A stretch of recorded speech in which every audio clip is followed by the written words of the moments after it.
Hello दोस्तों, नमस्कार। मैं रंजीत श्रीवास्तव आप सभी का आइडियल इंस्टीट्यूट के यूट्यूब चैनल पर पुनः एक बार स्वागत करता हूं।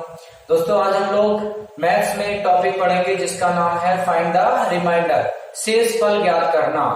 ये प्रश्न बहुत ही इंपॉर्टेंट है, लगभग हर परीक्षा में ये सवाल पूछा जाता है। बहुत ही आसान प्रश्न होता है, लेकिन यदि आपको इसका सही तरीका सॉल्व करने का आता है तो आप इसे बहुत जल्दी से सॉल्व कर पाएंगे और सही आंसर भी आप निकाल सकते हो।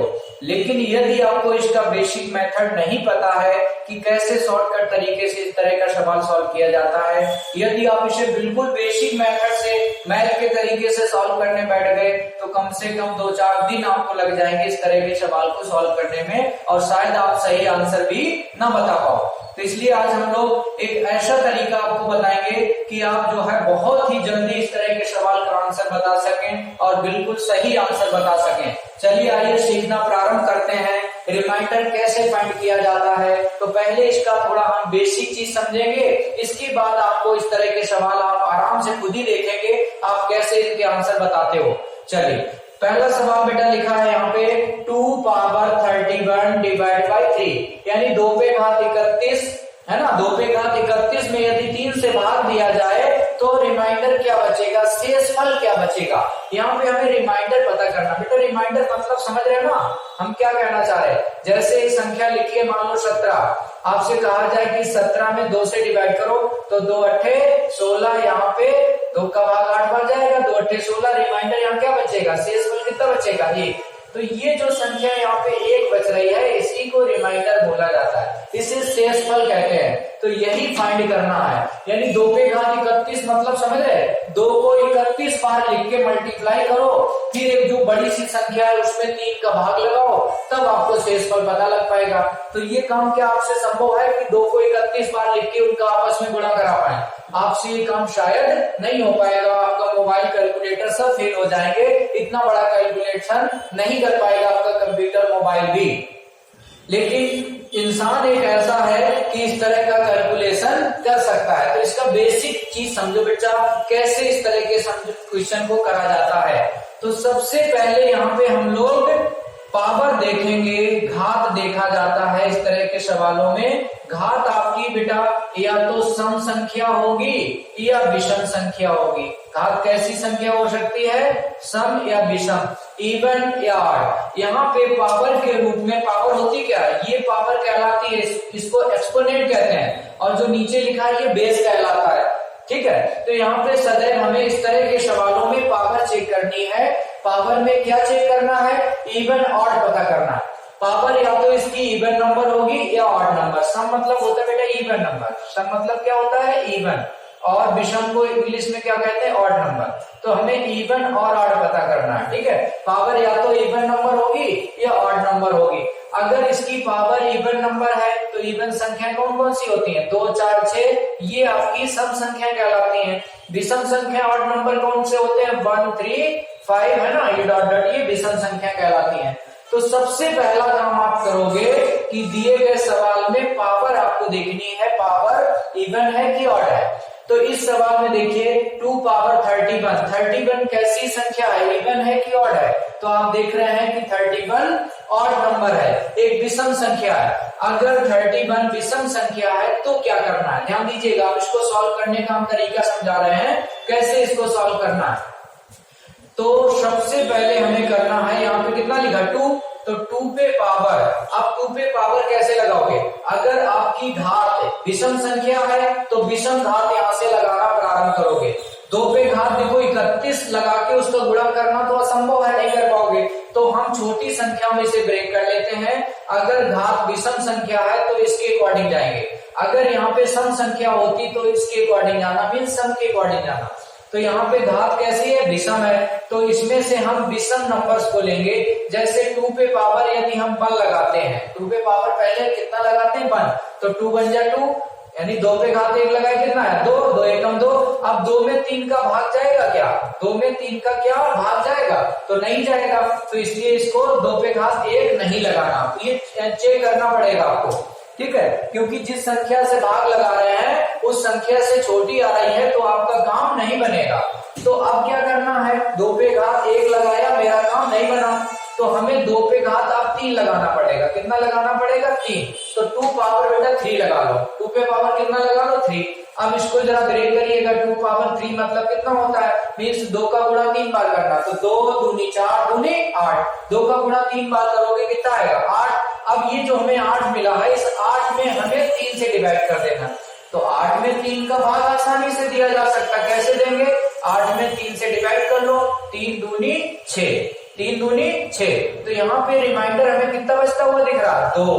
अर्थात इसका जो फाइनल आंसर होगा वो 2 आएगा। तो आंसर के रूप में कितना मिला बेटा हमको यहाँ पे? 2। पहले सवाल का जो आंसर आएगा वो कितना आएगा? 2 आएगा। उम्मीद करते हैं आपको ये चीज समझ में आ गई होगी। एक सवाल और देखो तो और अच्छे से क्लियर हो जाएगा। चलो देखो, 2 पावर 31 डिवाइड बाई 5, इसमें हमें रिमाइंडर फाइंड करना है, तो वही काम इसमें करेंगे। तो 2 पावर यहाँ पे पावर कैसा है?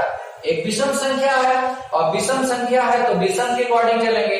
अगर 2 पे घात हम 1 लगाएंगे तो 2 एकम 2 रहेगा, 2 में फिर 5 का भाग जाएगा? नहीं जाएगा। तो इसलिए 2 पे घात कितना लगाओगे? 3 लगा के देखो। अब 2 पे घात 3 लगाएंगे कितना बनेगा? 2 दूनी 4 दूनी 8। अब 8 में बच्चा 5 से भाग लगा लो, आसानी से आप लगा सकते हैं। तो 8 में 5 का भाग लगा के देख लो, 5 का भाग लगाओ 8 में, 5 एकम 5, कितना बचेगा यहाँ पे? 2। यही आपका रिमाइंडर हो गया। तो रिमाइंडर के रूप में हमें यहाँ कितना दिखाई दे रहा? 3। तो इस प्रश्न का जो आंसर होगा वो आएगा बच्चा 3। इसका आंसर कितना देंगे? 3 इसका आंसर हो चुका है। उम्मीद करते हैं ये बात आपके समझ में आ गई होगी। एक और सवाल देखो, जैसे लिखा है 17 पे घात 200 डिवाइड बाई 18। अब यहाँ पे पावर के रूप में कैसी संख्या है? पावर के रूप में सम संख्या है, इवन नंबर है, तो इवन के अकॉर्डिंग चलेंगे। अर्थात यहाँ पे बेस पे कितना लिखा? 17। तो 17 पे पावर लगाएंगे, पहले 2 लगा के देखो, 17 पे घात 2 लगाओ, तो 17 पे घात 2 लगाएंगे भी 17 का वर्ग, 17 का वर्ग कितना होता है? 289। अब इस 289 में 18 से भाग आसानी से आप दे सकते हैं, तो भाग लगा के देख लीजिए जरा। 18 का भाग लगा लो 289 में, तो ये 18 एकम 18 एक बार जाएगा, यहाँ 10 बचेगा, 9 उतारा लिया जाएगा, 18 नेमा 108, 18 9 जा 108। यहाँ पे कितना बचा रिमाइंडर? 1। तो इसका फाइनल आंसर कितना देंगे? 1। तो इसका जो रिमाइंडर आएगा बच्चा वो 1 आएगा। कितना आंसर देंगे? 1। तो इस प्रकार से इस तरह के सवालों को आपको बनाना है।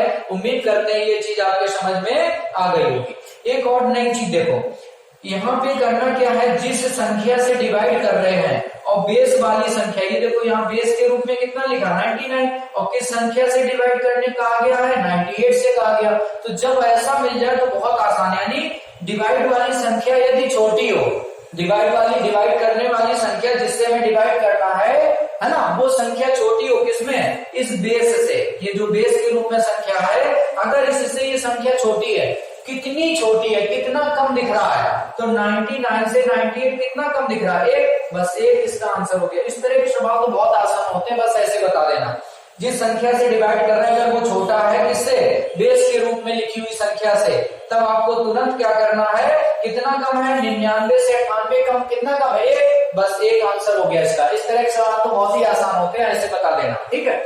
चलो कुछ इस टाइप के सवाल भी आते हैं, इसमें भी रिमाइंडर फाइंड करने का आता है। इनको कैसे सॉल्व किया जाता है? देखो 67 पावर 67 प्लस 67 होल डिवाइड 68, यानी इसके कैलकुलेशन में 68 से डिवाइड करना है, तो रिमाइंडर क्या बचेगा? तो इस तरह के सवाल भी बेटा सॉल्व नहीं किए जाते, बस देख के आंसर बताया जाता। देखो इस तरह के सवाल कैसे करना है आपको, यहाँ पे हमें डिवाइड करना है 68 से, किसमें? यहाँ पे लिखा है 67। बस ये संख्या आप मैच करो, केवल ये संख्या इस संख्या से कितनी कम दिख रही है अभी? 1। तो 1 इससे वापस ले लो, यहाँ पे जो प्लस में भी तो ऑलरेडी रखा है ना, तो इस संख्या से 1 इसके पास मिला दो। अगर यहाँ से 1 इसके पास आ जाएगा तो 68 हो गया, ये 68 मान लो कैंसिल हो गया। तो यहाँ से जब 1 चला गया इसके पास से, तो इसके पास बचा कितना? 66 बचा। यही आंसर हो गया। इस तरह के सवाल बेटा ऐसे किए जाते हैं ना। चलो उसी टाइप का देखो एक ये है ना, यहाँ पे अगर 54 होता तो 54 मान लो कैंसिल हो जाता, लेकिन नहीं है, तो 1 इसके पास से इसको दे दो, एक इसके पास से जब इसको दे देंगे तो यहाँ पे इसके पास एक आ गया, 54 हो गया, 54 मान लो कैंसिल हो गया, तो यहाँ इसके पास बचा कितना, 52। बस यही आंसर हो गया इसका। बस 1 सेकंड वाले सवाल होते हैं, इनका यदि लॉजिक पता है तो बहुत आसानी से बन जाते हैं। आप खुद ही देखिए कितना टाइम लगा, बस देख के आंसर बता सकते हो। सेम उसी टाइप का यहाँ पे, यहाँ 51 है, यहाँ 50, तो एक इससे ले लो, इसके पास 51 हो गया, यहाँ बचा कितना, 49, यही आंसर हो गया, है ना, समझ आ गया ना। उसी टाइप का एक ये है, 106 है, यहाँ 104 है, एक इसके पास आएगा तो 106 बन जाएगा, बचेगा कितना, 104, ये आपका आंसर हो गया, ये रिमाइंडर बचेगा इस सवाल में। तो इस तरह के सवाल बहुत ही आसानी से हो जाते हैं, बशर्ते आपको उसका शॉर्टकट लॉजिक पता होना चाहिए। तो उम्मीद करते हैं ये शॉर्टकट लॉजिक आपको बहुत अच्छा लगा होगा, बहुत अच्छे से समझ में आ गया होगा। यदि आपको ये हमारे पढ़ाने का तरीका अच्छा लगा तो कमेंट करके हमको रिप्लाई जरूर करिएगा, और यदि आपको अच्छा नहीं लगा है तो भी रिप्लाई करिएगा। यदि आपको अच्छा लगा है तो आप सभी लोग हमारे इस YouTube चैनल को सब्सक्राइब जरूर कर दीजिएगा, अपने मित्रों से भी बोल दीजिएगा कि सभी लोग सब्सक्राइब कर दें। और यदि पसंद नहीं आया, ईमानदारी के साथ कह रहा हूं, यदि पसंद नहीं आया है तो आप हमारे इस चैनल को डिसलाइक कर दीजिएगा, अनसब्सक्राइब कर